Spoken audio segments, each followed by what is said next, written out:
We're excited to announce that our very own podcasting platform, Zencastr, has become a new sponsor to the show. Check out the podcast's discount link in our show notes and stay tuned for why we love using Zen for the podcast. You're listening to the Archaeology Podcast Network. And we should be live now.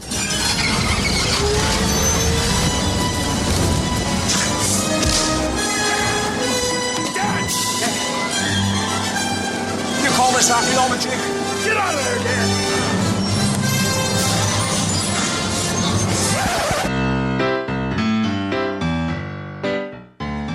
All right. Well, hey, everybody. Oh, yeah, you're how's it live going? too. Good. Yeah. How's it going? Welcome to You Call This Archaeology. And Richie and I are going to be stepping on each other. Yeah. Richie and I are going to be stepping on each other a little bit because I know we've got a lag. But yeah, episode 88. And this is also on the Archaeology Show feed. So welcome to those on the Archaeology Show. And hopefully this isn't too choppy. Alrighty. So is our audio good?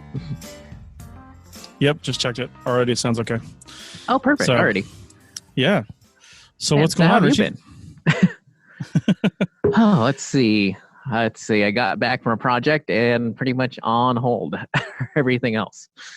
Although, like I was saying before the show rolled, at least people are still answering my emails, mostly. Right. Yeah. Also, yeah, I was going to say, Amy says, happy Sunday. Nice to see you, Amy. Oh, yeah. Oh, hang on. Let me go look through the chat, too. Oh, so, yeah, I'm up in Washington State right now. I'm on the peninsula, we call it, which is oddly like far from Seattle, but we're only I'm only like 8 miles from the ferry dock, which takes you straight into downtown Seattle. And really? So yeah, we were actually half considering doing that because there's a lot of stuff right at the ferry dock there. We could go to Ivor's fish bar. We could do some things, but Seattle's kind of having a hard time right now. There's a lot of protesters going on and down there, and they've been burning things and destroying things up on Capitol Hill, and all that's not too far from the ferry docks. And so I'm not really sure what's even open and available or safe to go to. So we might just hang out over here. Wait, have you seen have you seen any of the invading troops getting ready yet? I have not. You'd think they'd be amassing along the border over here to take the ferry across to the battle zone, but they're not over here. So yeah. Yeah, we actually avoided Portland because of that. We went up the coast. Yeah, we're not going to be able to avoid it on the way home because that would take us way out of our way, but it was an easy route to avoid it on the way up here.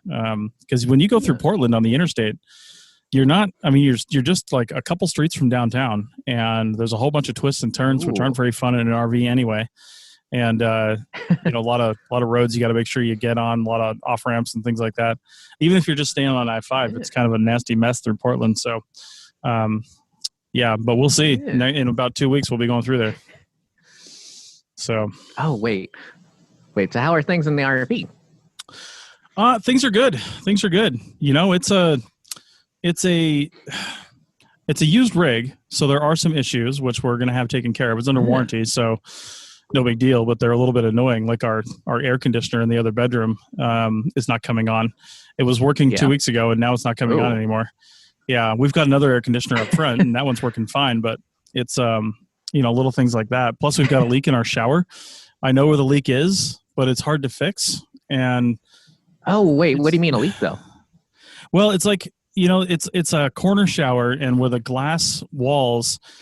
The piece of glass sits in this these metal inserts, and then all that is fastened to the surround for the shower. And the water seems to be leaking out from between the glass and the metal insert. So the seal in there, when they put in the silicone seal, wasn't very good. And I used some caulking material, and I sealed up around where the whole piece meets the tub surround because I thought that's where it was leaking.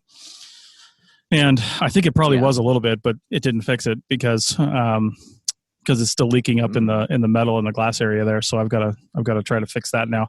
I mean, we're gonna probably have that whole thing replaced under warranty, but in the meantime, we still need to shower. So gotta get it fixed. Yeah, interesting. I jammed because right on the outsides of those panels on either side of the 90-degree corner there is one side is the sink and another side is a tall like closet kind of thing in the bathroom. And So I jam Yeah. towels in between there on both sides to collect the water while you are showering. But, it's a typical RV shower, too, with a head that you can turn off. So you take a shower. I don't really want the water running continuously anyway, because, like, when you're taking a shower at home, you can kind of step out of the water a little bit if you need to. Yeah. And, so you can soap up and do your hair and stuff like that. Yeah. Well, I can't really do that in the RV shower. So I shut it off anyway. Right at the thing. So you get used to using less water for when you're boondocking. I mean, we're connected to a city water source, so it doesn't really matter how much we use, but you get used to that idea. But also, like, I don't like the water just running full on all over me when I'm trying to soap up, because then it just washes right off, and I don't know, it feels weird. So True. So yeah, that conserves water a little bit, and then also leaks less. Yeah. Yeah. So anyway, yeah. Hopefully my audio's coming like, through. for the first time in a long time. Sorry. Oh, it definitely is. Okay, good, because I see my pictures freezing up a little bit. Yeah, but your audio's coming through fine. Okay, good. Well, I mean, as long as the audio's coming through, I mean, yeah, should be good enough. Yeah, no, that's fine. I was out camping on a camping project for the first time in forever a couple of weeks ago. And I began to think, wow, my God, am I doing this wrong? Or is everyone just, or are campers just terrible people now? Yeah. What are you referring to anything in particular? Yeah, well, we were at a national forest, and I was just camping the normal way, I do things, have my tent, have my shower, and kind of neat. And then, the people next to us right before we left basically had like the whole contents of their car and all their camping equipment just strewn everywhere. Yeah. And it doesn't look like they're all that That's the one thing I've noticed. I don't know if you've noticed this where you are, but it seems like people get to these camping spots and then they just don't want to leave. Like they're in this huge national forest, and then suddenly they're just like at the campsite all day, or they're inside their camper all day. Oh, jeez. Other than when it's time to come outside and like make a fire or something. Yeah. I'm like, man, am I doing this wrong?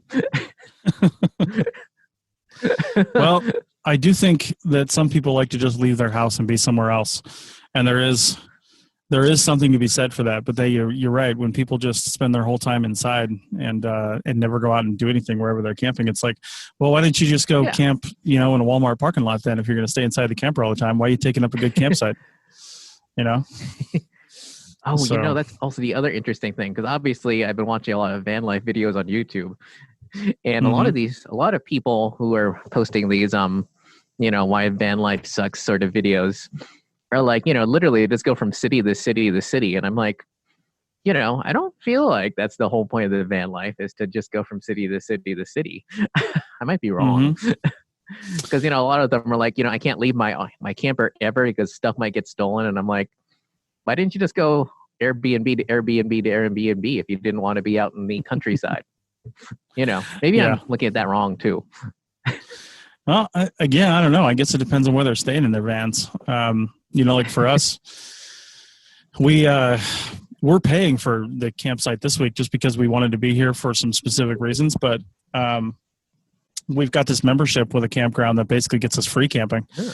And, otherwise we would not be able to afford to stay in RV parks all the time, because it's, anywhere from $30 to $50 a night. And I guess if that's your only expense, fine, but we're still paying a mortgage back in Reno and, making a payment on this thing. You're paying for the RV. Yeah, exactly. So, making the payment on this, and, you combine all that stuff up. And then if we were also paying, $2,000 a month in park fees, well, that adds up, and there are some parks though, where you can get like a monthly rate, and those can be $600 to $900 a month, which isn't terrible. But that's almost the same as like renting a place. Well, I mean, that is. Yeah, true. Well, I mean, I guess the bigger difference is, and this is why we are going the RV route, is because if you don't like it, you can easily move. You know what I mean? That's like true. if you don't like your apartment, you cannot easily move. True. But, I feel like, on those Facebook archaeology groups, a lot of people have been thinking that this is like a way to essentially live rent free, and it's definitely not. No, I mean, it's really not, because if you do, that's called boondocking if you're not hooked up to anything. And I'll tell you what, I mean, for power's easy to boondock. You can, you can get yourself socked up with solar, and if you get some lithium batteries, but that you're looking at $2,000 to $5,000 to set yourself up with solar and lithium. Now you could get solar without lithium, but you're still looking at a couple $1,000s for panels, to make it worth it. And then you got to talk about water and then your dump station. Now, if you're out in the middle of nowhere on BLM land, sure, you can just go to the bathroom outside if you want, and you don't have to worry about dumping. I do all the time. Yeah. But water is another issue, and water is something that you're going to have to replenish every once in a while. And whether you're replenishing the tank in your RV or camper, or you're just bringing water, that's something that you're going to have to go back to civilization for. And you could still live off the grid that way, but man, it gets tough. It gets tough to do it continuously. Well, it's interesting because one of the channels I was watching, I checked a few videos of. He just bought oh guys, I want to say it's a Winnebago, but the Travato, which is the Mercedes-Benz Sprinter camper van conversion they do. Mm-hmm. And he was saying that his freshwater capacity was 18 gallons, and I'm like, I have a capacity to carry more than that in my truck, just in like the in like the back rack alone. Yeah. I'm like, wow, that's so little. Also, my God, I didn't realize this, but he specifically bought the Travato with the lithium package, and that adds almost $50,000 because he paid like what, $130 for his, and like the basic Travato with just the standard old-fashioned style generator is like $80,000. I'm like, my God. Yeah. Well, that is a lot of money. When you add solar, not only are you adding panels, and you're typically changing your batteries for the lithium, the more expensive lithium, because they hold more. But not only are you doing that, but you also need all the wiring for your solar panels. You need the solar controller, because you need a special controller to go between AC power, DC power, solar. Are the solar charging your batteries? Are you running off solar?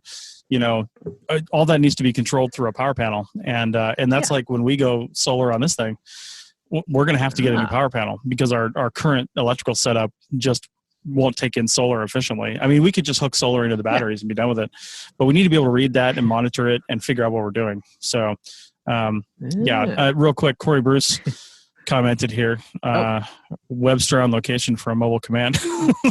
Thanks, Corey. So, I'm looking forward to going solar on this, but I don't know when we're going to do it because, like I said, it's going to cost. It's going to cost a pretty penny to do it, and I don't. It's not high on our list to do right now, especially since at least until probably January, we're probably going to be in RV parks most of the time, just because of our circumstances and what we're going to be doing. Because when we go back to Reno, when we leave Reno the next time, if we end up on this archaeology project, then we're probably going to be at that RV park that's up there just because it's convenient. And so that's a park. And then when we go back east, I mean, the trip getting back east, we'll probably be boondocking quite a bit. But once we get there, we're going to be basically in the same city for about 3 months. So we found a park there that's got I think it's $800 a month, and to stay there the whole time, which is not too bad. So that's good. Yeah, that'll be even better it'll be even better if somebody's renting our apartment by then or our townhouse. So hopefully. That's interesting. Yeah.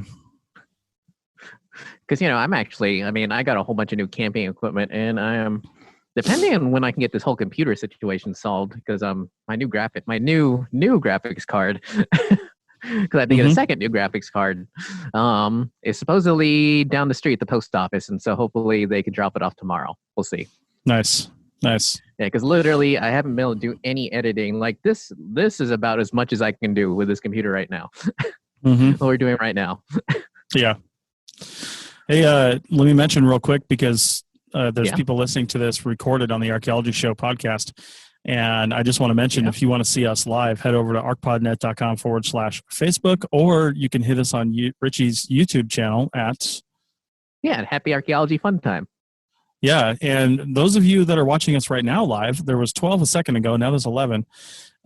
Please hit the share button and share to your page, or share to a group that you're a part of that might get something out of this. So I know we're just a bunch of goofy archaeologists not really talking about archaeology, but it's still kind of fun and helps us get more listeners and keep it going. So there you go. Well, I feel like it also, we're adding like reality to like, some people. Because I mean, how many people? I mean, I remember when the van life just used to be called sleeping in the bed of your pickup truck. Yeah. And you didn't Yeah. have to like decorate it with all sorts of junk. I know. So, yeah, people Like, are really getting into the van thing too. The Harvest True. Host location we were at last night, we saw. I just overheard them talking because I just said hi to one of them, and but we all kept our social distance, so we didn't really go socialize. But there were 3 other campers there, and one was just a small camper trailer. This husband and wife. And then another one was these 2 ladies in a Winnebago van, and then a lady and her that's the one I husband was in talking another. about. That's the Travato. Yeah, exactly. There were 2 of them, and one was black and one was silver. They were slightly different, but they were both the Winnebago Travato, basically. And and they had both. It's weird because they had not planned this, but they had both flown to Iowa to get their vans because of the price. So they flew to Iowa to get their van, and then they both were from Washington, and they were talking about that in Iowa, and now they're both at the same free Harvest Host campsite last night, oddly enough, like a month later, because they took a while to drive them back. So that's pretty cool. Yeah. Well, it's interesting. I was almost thinking, because I keep watching all these YouTube videos, and I have to admit, I am moderately tempted by the what do they call it? The Airstream Base Camp. Oh yeah. Yeah. Which, there's like a lady I was watching, and I've seen her like being interviewed on multiple channels, but basically she's got herself and her dog and her cat in this like little 16-inch travel trailer. Nice. Yeah. But then again, I think, my God, that's one of the reasons every time I go out like camping, I'm like, do I really need, what am I missing? Am I missing something? Do I actually need more than this? Because I feel like a lot of people, you and I and, Rachel have done a lot of camping. And I feel like everyone's always freaked out about bugs and about mosquitoes or about snakes or whatever. And I don't think any of us have ever had an issue with any critters or bugs or insects or anything. The typical mosquitoes and stuff can get annoying, but otherwise, you just kind of deal with it, Yeah. So never really had a big issue. Although I woke up this morning and there was a spider hanging from the ceiling in the RV here. First bug I've actually seen inside the RV. So, yeah. But that could happen in like a house. Oh yeah, totally. So, and this pretty much is a house. So, it's I don't know. It's a good time. I've had a couple people ask me in private messages on Facebook too if I think that living in an RV is a good viable alternative to what they want to do. Is it cheaper? Is it something else? But man, there's no yes or no answer to that question. There's no. You got to look for your own circumstances and say it's not just about price, because like even if you own a home, you have to have either a home warranty or you have to have the money to be able to cover something that goes wrong, right? If you're renting, you can just call the landlord or you can call the super and you can say, hey, fix this. It's broken. And they'll do it. And a lot of archaeologists rent, and they think that if they go to something like this, it'll be cheaper because it's cheaper than their rent. But they don't realize that if something breaks, you're on it. Like you're the only one that can fix this, and you can bring it in to get fixed, but it's going to cost you money. And if you don't plan on that and you don't have that as a contingency, then it's not going to work out for you. And then there's a lot of systems on these things too. There's a lot of stuff I've had to learn, and there's a lot of stuff I'm still learning about just maintaining this and keeping it going. It's not like a house. Like, every time we stop somewhere, we put the jacks down, and it levels the coach before we can put our slides out. Well, both the levels jacks and the slides need to be greased up with silicone spray about once a week. And that's not something they tell you. That's something I learned watching YouTube videos and reading through the manual, but they didn't say that at the dealership. They didn't say anything like that. And there's just all kinds of little things like if we want to keep the battery power going in our coach here, then about once a month I've got to make sure, because we don't have the sealed batteries. We've just got regular lead acid. So I've got to pop those caps open once a month and keep them filled with distilled water. You don't have to do that in your house, So, but you got to keep your terminals clean. Like Yeah, but there's also the fact that, like, say you have something smaller and you need to have it serviced, like say you need a rear axle service, and that might like take a week plus, then and that's that's like the only place you can live. Then what do you do then? Mm-hmm. Yeah, totally. Yeah, and that's a huge problem too. You're going to have to get a hotel room. You're going to have to get an Airbnb. You're going to have to live somewhere else while it's getting serviced. Now, RV service is nice because a lot of times you can still stay in your RV. You might have to go somewhere for the day, but then they'll butt it up for you and let you sleep on property at night. Not every place, and you got to make sure. But if they're doing any work to like your bedroom, bathroom, something like that, well, then you're going to have a problem. So you might have to work that out. Plus, with RV service, I mean, depending on where you're at, a lot of the major cities right now, their RV service centers are overbooked. They're 2 months out. So if you need service right now, you're not going to get it. And so if you need emergency service, you can probably get that and pay for it. But if you need just basic maintenance, that's why we haven't had some of the work we need done to it done, because we've been moving around too much and we haven't been in a location long enough for them to actually service it. So I'm waiting to find out about one place in Oregon, but if I don't hear back from them in the next few days, then we're probably going to schedule service for somewhere near the end of the month in Sparks, where we bought this, try to get on the calendar. Because at least there, we still have a house. And we're going to sell empty. It is. Yeah. And we're going to sell everything in that house over the course of 2 weeks when we get back, because I'm hoping to get a renter in there by September 1st, if possible. I mean, at the very least October 1st, but I'd love to get somebody in there by September 1st. And that's a tall order, because it's going to mean we have to sell everything. But that's why I want to, even if we sell the bed, hell, we'll sleep on our cots in the bedroom. I don't care. Because if the RV is down getting serviced, then we won't be able to stay in it. So.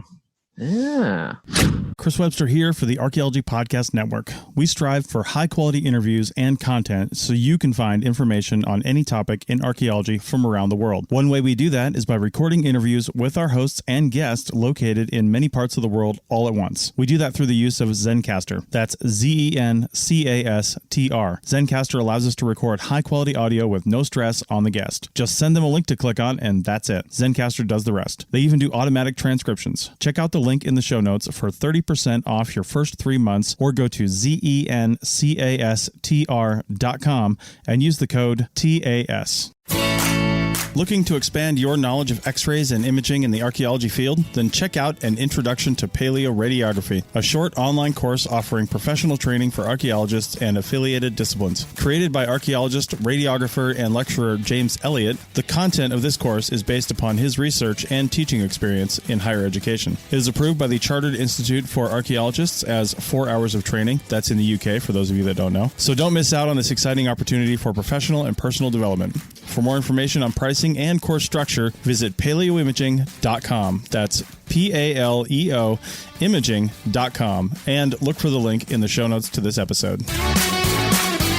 It's very interesting that the VW van, again, I guess that almost makes sense, but the VW camper vans are still really popular. And yet, from what I remember, those things required maintenance all the time and we're always breaking down. And yet you see all these van life videos where people are buying these things and like going to like the middle of nowhere. And I'm like, my God, wouldn't you rather have a Toyota?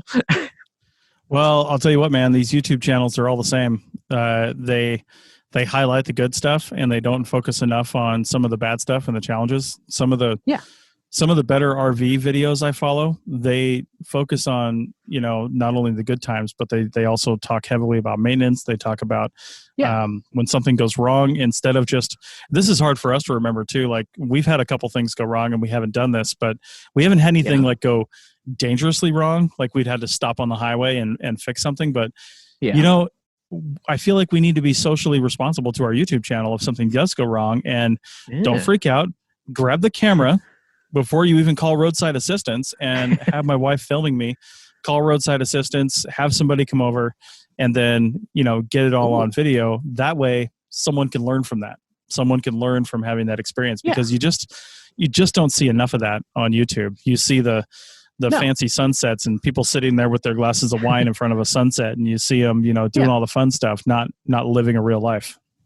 Well, it's interesting. One of the channels I follow, he has a Vanagon, and one of the things I noticed, there's isn't a single video there's actually one video where he went fishing, but every other video, it's just him driving there him cooking and then him going home. And and this like plays into some of those van life reality videos where people are just like, people see like, your fancy $80,000 Winnebago, camper van, and they know there's all sorts of good stuff in there.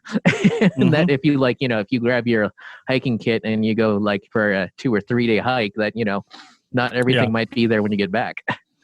Yeah, exactly. And literally so many of these videos, like you don't ever see them going off to do anything that doesn't take more than an afternoon. Yeah. And that's one of the things I appreciate about my pickup truck. Cause I realized that, when I grab all I just literally put together a lightweight hiking kit, just in case, there's like a ghost town I want to get to, but I can't get there safely with my pickup truck. So, when I grab my light hiking kit and go hiking up there and go camping or whatever, there's nothing in it for them to take. Yeah. Yeah, totally. That's what I appreciate. So, oh, wait, we did have a few comments though. What was it? Mhm. Donna mentioned we luxury camped in a teardrop, nicer in the heat than the tent, which I have to admit does play into what happened a couple weeks. Last week when I was out camping. Yeah. Because the person I was camping with, because you camp with me, so I have that big heater buddy. Mm-hmm. The heat up my tent, and he also had a brand new heater buddy, but he did not try it out before he went camping. So every morning I'd hear him trying to click his on, and then I'd just be there like dressing up in like the nice heat. Nice. So always try everything out before you try it out at home before you take it out in the field, because man, there's nothing. He was very much irritated at the fact that his heater buddy only worked when it was warm. Like literally get back to camp and he tried it out in the afternoon and it would work, and it's like, well, this is pointless. I wonder if his gas was just too low, do you think? And because when those propane cylinders get cold and low, they have a hard time lighting off. I don't know. That's true. But I think he was looking it up too, and I think what he found out is the fact that sometimes they can come the heating element and the little sparking element, and like the thing that keeps it running sometimes can be misadjusted from the factory, and you need to move them like back and forth to get them just working just right. Yeah, and he wasn't going to do that in the field. Right. Yep. Let's see. Indeed. Let's see. Oh, wait. And see, Amy mentioned, isn't that everything in social media? Everyone thing is picture perfect. Yeah. Talking about only showing the good stuff. Yeah, totally. That's pretty much the picture of social media right there. Oh, and Donna also says she has heat and air in hers. Oh, nice. Nice. Yeah. Yeah. I don't know. I don't use the AC in my truck anyway, so not usually that concerned. Yeah. AC. When there's no breeze, this RV is actually sealed up a little too well. And when there's no breeze, even if we have all the windows open, it just doesn't breathe very well, Oh, really? So you got to turn the AC on, or you at least got to turn on the fan to get some air circulation, even if you're not using the AC, because otherwise it just feels, I don't know, stagnant a little bit. So, we've got windows everywhere too. So I'm actually really surprised that we don't get more airflow. But as soon as there's a little bit of a breeze, then you're fine. But most of these RV parks, like the one we just pulled into a couple hours ago, that we're going to be here for a week now, it is just massive trees all around us, and RVs all over the place. We're packed in here like sardines, but we've actually got a pretty nice spot. It's pretty big. I could probably park another RV right next to us, but it's nice because we've got our car right there. We've got the rig right here, sitting under the awning right now, so I don't get tree stuff falling on me. And it's not too bad, but still no breeze whatsoever. And I can't believe it. We're like just a couple miles from Puget Sound, and and it's pretty windy out there because we drove up Puget Sound all the way to get here, and you could just see the whitecaps out there in the bays. So, but still not much going on right here. Ooh. The reason we're here is because we've got an old family friend, and they've got they call it the beach house. They've got a house right on Puget Sound here, just a few miles from here. We're probably going to go there a few times this week and visit. And I'm pretty sure from that house they can see Seattle. I don't know if there might be some other peninsulas or something in the way. I'm not sure if they have a direct line of sight, but that would be something, because I'm sure at right times today you can probably can't see smoke, because Capitol Hill is on a hill. It's a hill right at the top Yeah. of Seattle as you're coming from the waterfront. And if you're going to see smoke anywhere, it's going to be right there. Interesting. So, yeah, pretty crazy times. God, man, Yeah. this is, oh my God. I mean, I'm almost like depressed to open like the New York Times and like start looking through the paper. Yeah, I hear you. And ironically, all these cities set for federal invasion are like the cities I wanted to like, take my bike to on the train eventually. Take your bike to on the train? What do you mean? Yeah, the reason why I spent all this time restoring my vintage English 3-speed bicycle so I could hop on a train with my bike and have my big bag with me and just like go these places, set up in a motel and then just like go biking around. Nice. That's cool. Yeah, because I enjoy camping and I'm going camping like next week or I guess next week. I guess that starts tomorrow. But I don't want to go camping everywhere. Mm-hmm. Yeah, I hear you. Yeah. Where are you going this week? There is a town, west of Ely called Hamilton, and it's a ghost town. Supposedly, it's in pretty decent shape, so I wanted to go around there and shoot some video. Nice. Yeah. Although, as long as I can start editing videos again, because otherwise, literally, I've got like so much video that I can't edit yet. It's almost pointless to go. Why don't you tell people on this show what you've had up there lately? Because you've been publishing every week on Wednesday, I think it is, and most you've been having some good stuff. Yeah. So what have you had this last month or so? Let's see. Oh God. Let's see. The first week. God, hang on. I almost forgot what I have on, so I'm looking at it now. Let's see. I know I did have a pedestrian survey crash course, and then. Nice. The first week, and then this Wednesday, I think that was when you and I were down in Ridgecrest. On the way back, I took some footage of Keeler, which turned out to be nothing, and then Swansea, which was interesting-ish. There wasn't like a lot left. Yeah, Keeler was surprisingly disappointing for us because I thought it was a little more ghost towny, and there were some cool old buildings like the train station, but people still live there. They're not living the high life, but they still live there. Yeah. Well, that was surprising. That is the interesting thing about some of the ghost towns I've been going to because, what was it? Belmont, in the 60s and 70s when a lot of the info I was looking at was taken, it was a real ghost town. And now it's not. And like, I'm surprised that the number of, I don't know what I'd even call them, like reclaimed ghost towns, I guess maybe you'd call them. Yeah. Where people just move in and then, I guess retirees or people who just like doing their own gold mining or something, just go there and just like, build these nice houses and like, put these towns back into like, I guess you can't even call them operations since basically it's just a bunch of homes most of the time. Yeah. But it's like super interesting. It's also interesting that the first video I put up this month was 10 things I wish I knew before I got into field archaeology. It's been so long since I shot and edited that I don't even remember what was in it. But I feel like there's always stuff you want to know before you get into field archaeology. Oh yeah, for sure. Oh my God, you know what I've been doing that's super interesting this week? I might shoot a video like when I go drop off some stuff in my storage unit, but I have been rearranging and like getting, how can I put this? I've been slowly updating my camping equipment. And like, I finally got around to like reorganizing it so that it fits into the right size bins now. And it's not just like one huge bin with a lot of empty space. Yeah. That's good.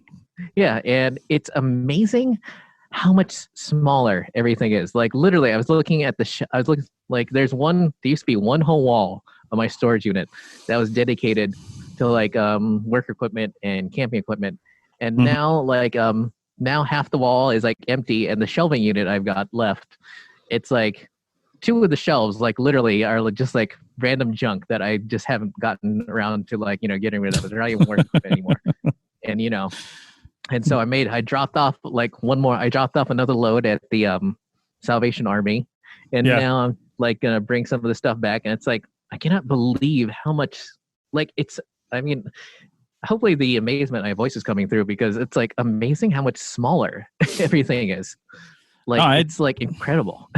I totally agree. Like we, for the longest time, we've had those. We've had a couple of older. We've had them forever. These older, just like the quick fold up camping chairs that kind of fold up into 4 legs up and down. You put them in a bag. Yeah. We've had those for a long time, and we finally just replaced them with something a little more sturdy, something that's got a little side table on it. But you're right. When these things pack up, I mean, the arms, the backrest actually folds down and then goes over to make a handle kind of. And the package that these things fold down into is ridiculously small, and they're good, sturdy quality and nice. And now I need to replace our camping tables because I don't like those anymore. Like the one I'm using right now, I just don't like it anymore. But when you organize and you get the right bins and things for stuff, like when we packed into this RV, there's, I think this is 1, 2, I'm looking at them right here. There's 6 bays on the right side, on the passenger side. And I think there's 4 usable bays on the driver's side, because one of them is water, one of them's the propane. You can't put anything in those, but and then 3 of these are pass through. So there's a little compartment that goes between them, over the, across the whole coach. And we tried to organize when we first packed into here. We tried to get everything in its location. We tried to group things together. But when we got to my parents' house a few weeks ago, after being gone for a couple weeks from the house, on the road, we took everything out. Everything. Took it out, repackaged it, took all our stuff that we had bins for, and refactored those bins. And then I drew a little map of our coach and then put a little code, to say what was in all those things. But we've got like the swim stuff, like because Rachel's got a paddleboard and we've got some, swim goggles and swim shoes and another raft and stuff like that. That's all in one bin. We actually brought camping stuff just in case. So we've got an overnight tent and sleeping bags and some other things. Those are in one bin. And, stuff like that. Like I've got all my tools in one bin, and we just tried to, Rachel's got her crafting, 2 bays for crafting basically, with her sewing machine and serger, and then all her yarn and fabric and stuff like that.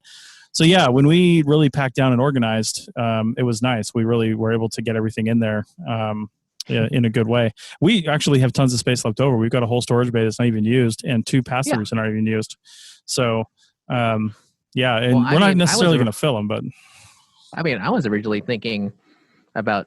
I was almost thinking about going down the size of my storage unit, but then I thought, well, if this field season truly does go south, maybe I'll just fill it with the furniture from my apartment and keep going. Yeah. But Amy did mention something. She said she wants to make videos rebutting some of the things I said from a female newer archaeologist perspective. And I was thinking about this last week because I realized, when I was walking around Idaho, that do you realize how because the person I was with has worked all over the country, and just like I have. And one of those things you realize is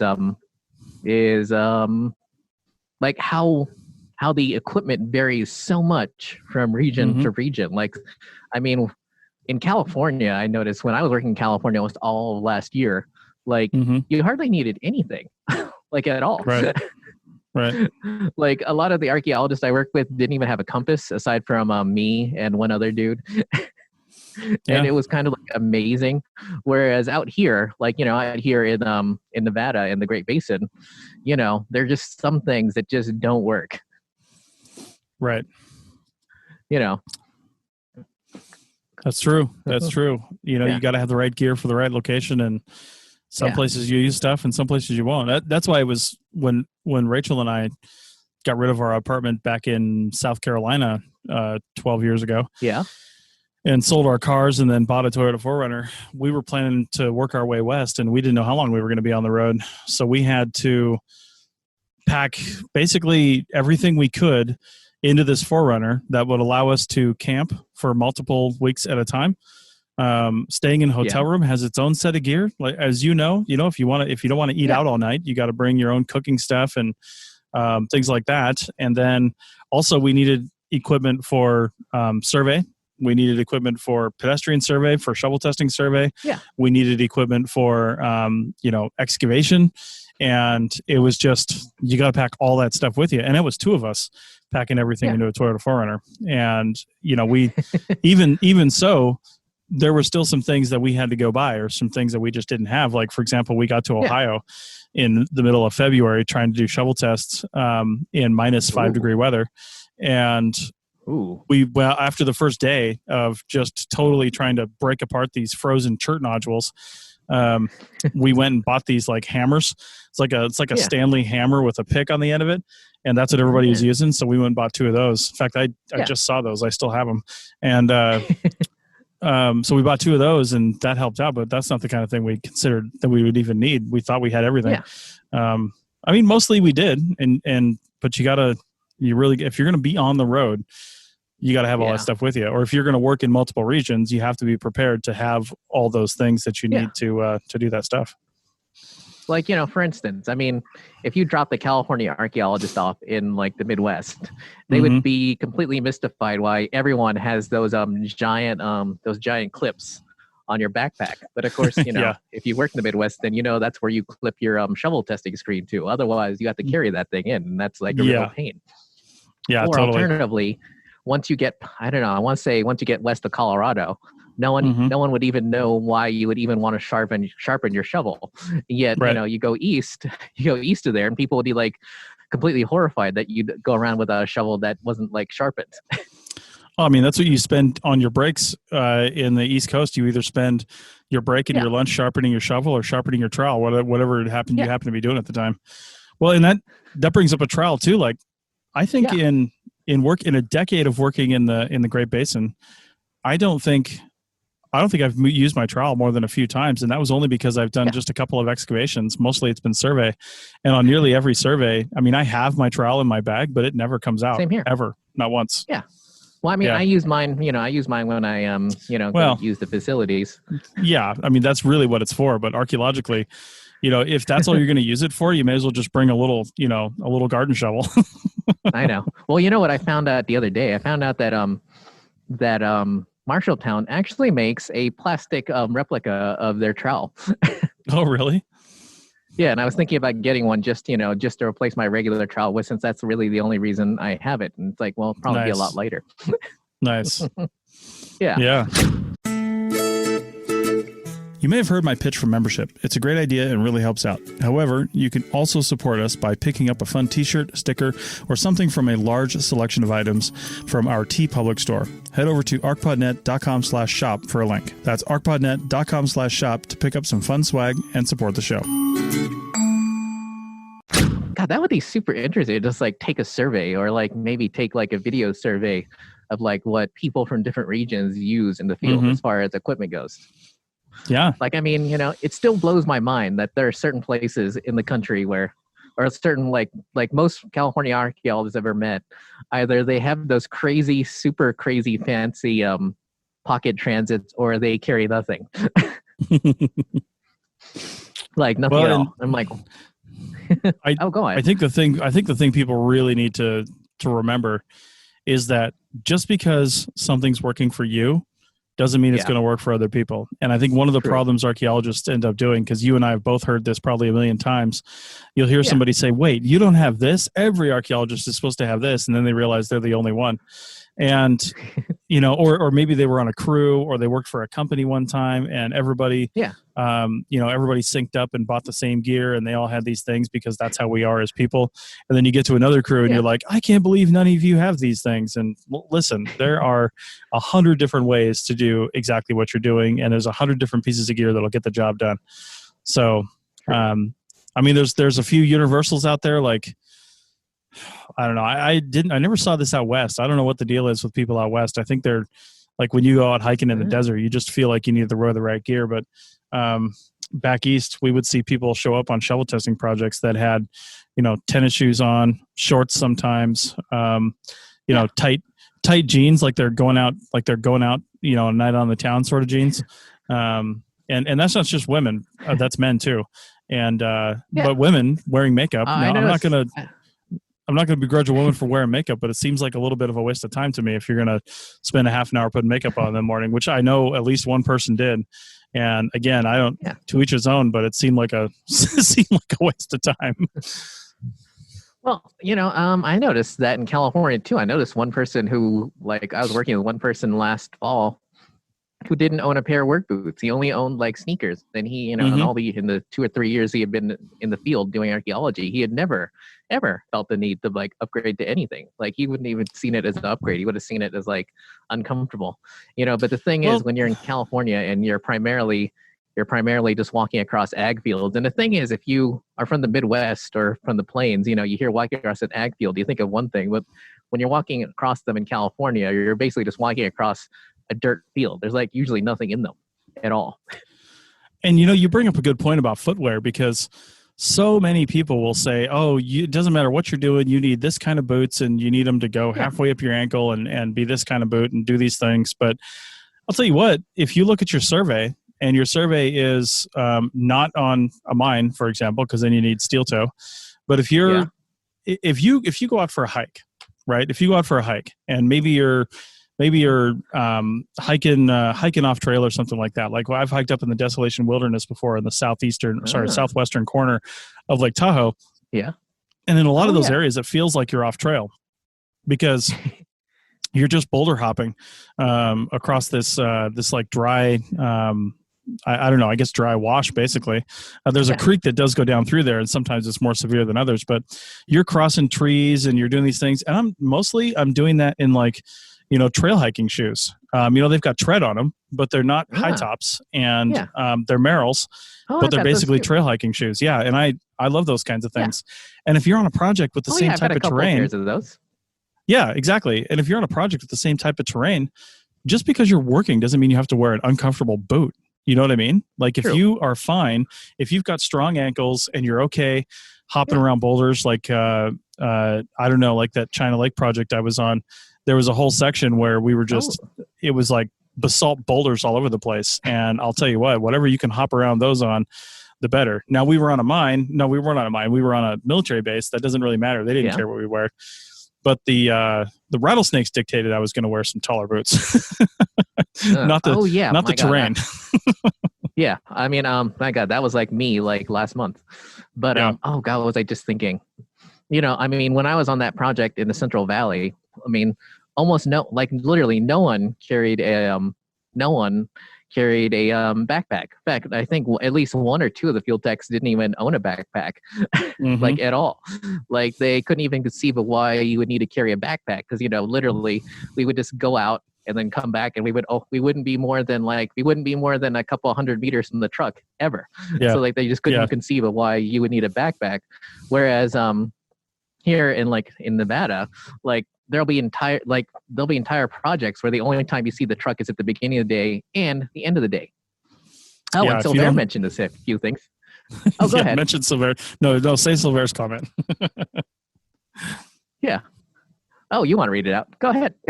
No, okay, I'll read it then. He says a month ago he found a DPR, which is the California site form from the 80s, where the woman was topless surveying in the Central Valley. I assume that's because you saw a picture, Silver. I doubt they would mention that on the site record, so it must have been in the photos. That's interesting. But that was the 80s. Well, and then Amy mentions that she doesn't leave the house without mascara. She's like, I literally look like I'm dead. And that's fine, and I've known plenty of women that will actually put on some sort of lip thing, which has it might have some color in it, but it's also like a protectant, like chapstick or something like that as well. But I will never forget this woman that I worked with in New Mexico. First off, she was one of the tennis shoes, tight jeans wearing girls, which, okay, fine. If you're comfortable, great. That's fine with me.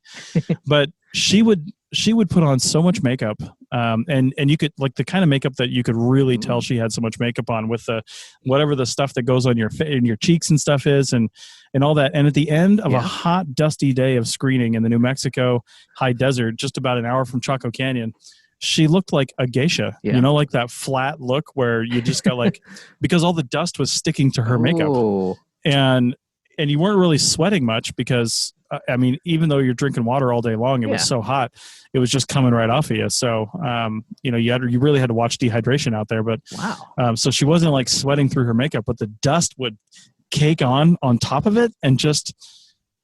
I mean, when I went over to the water cooler to get some more water, I always splashed some on my face. So, you generally keep your face a little dust free, but she couldn't do that because she had a face full of makeup.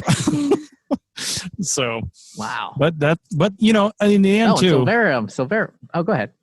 was just gonna say, in the end too, it really comes down to what you're comfortable with. It's if you're comfortable wearing that, I don't think anybody's gonna say anything. And if you want to wear it, then wear it. Yeah, it's like the way I wear a tie on occasion. Oh, yeah, there you go. Don't you generally wear one on the first day of every session? Yeah. I mean, I used to wear it more, but then, I felt like, it was just like, sometimes it's a little harder in the morning to get that tie just right. Yeah. Oh, and Silver recommends Salmons. I always I can never pronounce those. But I feel like we could sit here all day and like discuss shoe brands because everyone's got their favorite brand. Like, I know people who swear by Keens and won't wear anything else and other things. Right. Well, Silver's one of those people that goes and does those ultra marathons where he runs 100 miles. So I'm going to take Silver's shoe recommendation over probably somebody else's. So true, but I've never had an issue with Merrell's though, personally. Even though I do have to put super feet in them. Yeah, I mean that's not a shoe thing though. That's just a foot thing. I put super feet in them too, and it's just to help out your arches and it works better. Some people don't need them though, and some people do. But yeah. Oh my God. Speaking of DPRs, it's a very long story, but when we were when I was in Idaho a few weeks back, we had to chase down a few, and I do stress a few as in like, 2 or 3 old sites. And I was looking at the Idaho site records and I was like very amazed, but amazed in a good way. Like these were, I've never seen like a 60-page site record before. It was like amazing. It was, and then, there was another one where the person I was with didn't want to print it all out because he said it was like hundreds of pages long. And we didn't need the hundreds of pages. But the thing is, it's like, wow, it was like so interesting because, he has also worked all over the country and seen all sorts of site records too. And I feel like if you worked outside of California, the thing that everyone who has worked outside California and then comes to California comes to the conclusion of is that California, for all its much vaunted, concern about cultural resources and stuff, produces what has to be the worst site forms I've ever seen in the entire country. like the worst, like literally the most useless site records I've ever seen. Like you look at, I keep seeing site records from other places where they don't even give a crap about like, their cultural resources. They're just going through the motions. And yet all these other states like produce like so much better site records. And I feel like it leads to better preservation. I might be wrong about that. But I think what California tried to do was probably a good idea because they must have had a problem with people not giving enough detail in the right areas. And so they made all these extra forms that try to highlight those certain things. Like the milling station form really gets me. How many milling stations are people recording across the state? There are certain parts of the state where they're everywhere, not right? Many. But then there's other parts of the state where you just don't find them ever. And then there's, there's all those other forms that they have. And I think it was designed to collect the right amount of data for doing the right thing. But sometimes people just get frustrated with that and they just end up putting everything on the archaeology form and calling it good. Right. And building a feature like, how many people do you know actually use the linear feature form? Yeah. How many people do you know use the linear feature form for a linear feature rather than just writing down a basic road as feature 5? Wait. I have actually seen, I feel like it says a lot about this company, but I've seen a Far Western record where they actually use the linear feature form and, but that's Far Western. So, well, and I use it all the time, to be honest, because I use WildNote and WildNote has all the DPRs and it's easy enough to just say linear, fill in the blanks. You know what I mean? And I don't have to format it. I don't have to do anything. I'm not promoting WildNote in any way here as a commercial, but I am promoting it as something you should use, but, it's and if you're using some sort of digital interface, then it makes it easy to comply. True. Oh, Amy says 60 plus pages of civilization. And the crazy part about this site record that I was like, literally it's like a big packet. It was for 2 cabins, a road, some various features and what we theorized was like a spring shed or like a spring shelter or cover. Even though in the site record it was, whoever wrote up the site record was definitely not a historic archaeologist because some of their interpretations were very wrong. Yeah. Yeah, no, I hear. But yeah, I hear that. Sometimes. And the sometimes. cool part. Oh, go ahead. Go ahead. Yeah. You finish your thought. Oh, all right. Well, I was going to say that the reason why it was 60 plus pages is because they had background information on the site. The site had been surveyed before, so there were like pictures of like the site when it was first recorded and the site when it was updated 2 years ago, etc. Oh, and Carl says Spigen says had to be mostly photos, and some of it was photos, but some of it was actually background information. So like it like had it had like interviews from like someone who was a kid who grown up there, and all sorts of stuff. Like you really got a feel for the site. It was crazy. And at field school, that's the interesting part, because at field school we were taught that the whole reason you made these site records, even the terrible California site records, was so that A, you could get back the site, B, you could figure out where it was, and C, you could figure out what was there. And yet I've read so many terrible California site records where literally they just filled in the minimum amount of information. And when I went to look for these sites, I couldn't figure out where it was. I didn't know where it was in the landscape, and I couldn't even imagine what was there. It just had like the most basic of information. Right. Yep. Oh, well,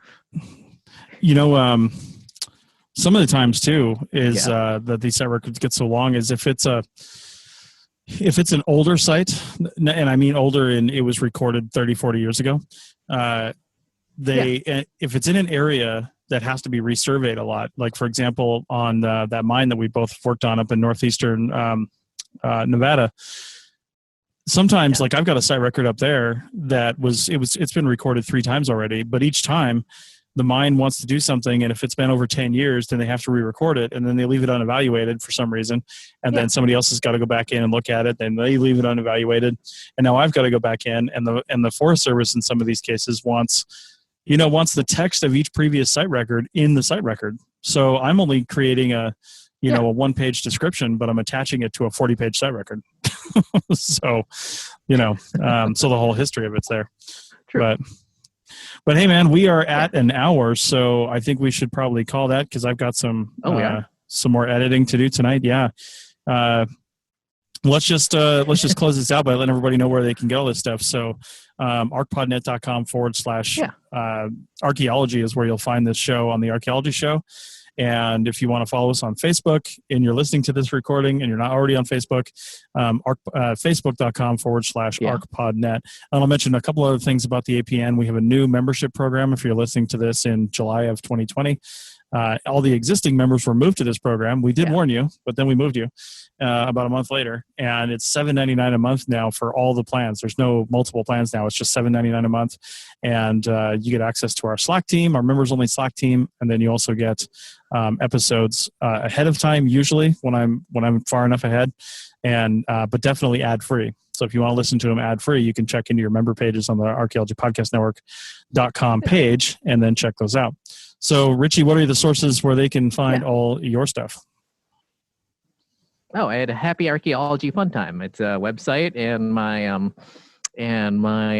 YouTube channel. But one last thing I did want to mention is it seems like you set up some merch for your YouTube channel. Do you want to plug that too? Yeah, I mean, the YouTube channel is not really something we're necessarily plugging on these pages, even though my merch is on the APNT public page because I don't have another account there. But our Roadster Adventures, and that's R-O, and the O is just got the little line over it because it's a long O, RODSTER Adventures.com.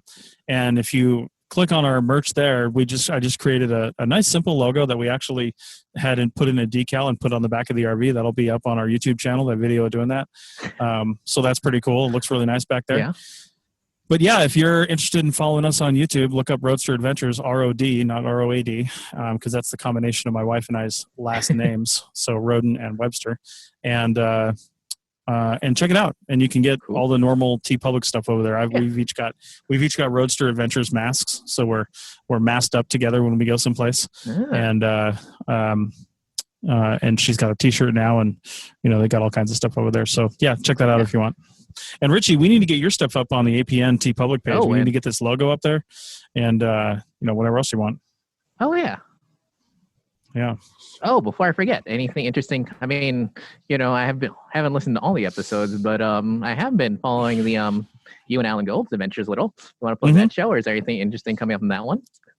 Yeah, the Rock Art podcast. I don't even know where we're at in our release cycle, but we have interviewed Alan, really, and I've stepped back from the major part of the interview because it's really his show. I just stepped in when needed, so it's really Alan, and he's interviewed a few people. One guy named I think this was Eric Hansen, and I think that one just came out Friday. But he was actually an early Hollywood visual effects person, and he did visual effects for The Fifth Element, and for what was it? There was another big one that I can remember. Oh, Castaway. But he did a lot of that stuff and was an early pioneer in virtual reality and some other things. And now he's basically gotten out of Hollywood in the last 10 years. And him and another friend who is in the same industry, they started another company. I think it's called Blue Planet VR. There's a link in our show notes. But they're doing more nature and cultural preservation type stuff. So he's working with Alan to do some VR stuff with rock art and some other things. So that's pretty cool. Also another, I don't know where Alan meets these people, but there's another guy who's a cinematographer, and he's shot some amazing sites around the world. And we talked to him and, a bunch of good people, and we're probably 4 episodes ahead. So I'm excited for a lot of the stuff coming out on the show. So check out the Rock Art podcast. I believe it's at arcpodnet.com/rockart, or you can type in Rock Art podcast in just about any podcast player. Be careful because it will search via SEO the titles, and other podcasts have talked about rock art. So look for the Rock Art podcast, not an episode labeled Rock Art. Yeah. And apparently Eric is episode 6 because I just looked it up. Okay, that's what I thought. I couldn't. Yeah. That's the current one. Yeah, that's the one we just released 2 days ago. So if you're listening to this in real time. So cool. Oh, and Amy said episode 6 too. On that episode in Slack. Yeah. Yes, she did. Now, Amy, I need to get Alan into Slack because, he's 68 and Slack and computers aren't his first language, but I will check on that because that's a new channel. I'm not even sure if I'm getting notifications from it. So I'll check on that channel and make sure Alan responds. Amy also commented on one of our CRM Arc episodes in Slack, which is really cool. And that's one of the benefits of membership. Is access to the Slack team. I think, I can't remember which one she was commenting on now because I'm thinking of another comment that we just got the other day. But either way, go into our Slack channel and find out if you want to be over there. Richie, you're a member of that Slack team, so go check it out. Yeah. Oh, I know. I was actually trying to look at that. Well, we can talk about this off the air. I was trying to look for it the other day, but apparently I don't have my Slack configured properly. Gotcha. So, all right, everybody. Well, let's go ahead and end this broadcast. Thanks everybody for joining us live, and thanks all the listeners that are tuning in here. Be sure to share this out and subscribe to us wherever you can. Yeah, and hopefully we'll be back next week. Although we'll see. I mean, you can never tell. Yes, I am going to be at another location next Sunday because we are moving to that location on Sunday from this location. So hopefully it's at the same time because we usually like to check in by about 2:00. And then it takes about 30-40 minutes to really set everything up. So we might be going straight into another. Although I've got CRM Arc podcast next week at 2, so I got a plan for that too. And we are interviewing, if it all goes well, we're interviewing the head of the Archaeology Union in Canada because he heard our episode 179, I think it was, on archaeologists starting a union, one we just recorded not too long ago, and liked it, but had some comments. And I was like, all right, let's get on the show. Ooh. So, yeah. Cool. Wow, that actually ought to be super interesting. Yeah. Oh, and Amy said she was commenting on the Good Faith Effort episode. Yeah. Yeah. Oh, but if anyone wants to comment in Slack or the APN Facebook page, maybe they want to have any questions for this person. Maybe you should mention that in maybe Archeo Field Techs, solicit questions or something or comments. Yeah, as soon as we nail down the actual interview, he hasn't. We haven't confirmed whether or not he can actually do Sunday. So when I do confirm that, then I'll definitely be soliciting some questions from people. So yeah. Cool. All right. Well, thanks everybody. See you, everyone. And thanks Richie for running the live stream, and we'll see you guys next week. Oh yeah.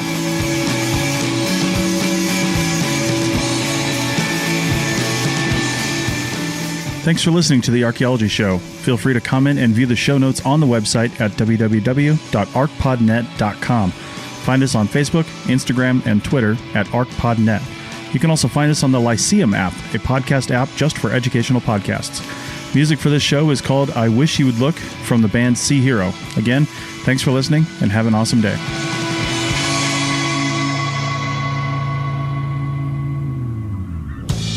This show is produced and recorded by the Archaeology Podcast Network, Chris Webster and Tristan Boyle, in Reno, Nevada, at the Reno Collective. This has been a presentation of the Archaeology Podcast Network. Visit us on the web for show notes and other podcasts at www.arcpodnet.com. Contact us at chris@archaeologypodcastnetwork.com. Thanks again for listening to this episode and for supporting the Archaeology Podcast Network. If you want these shows to keep going, consider becoming a member for just $7.99 US a month.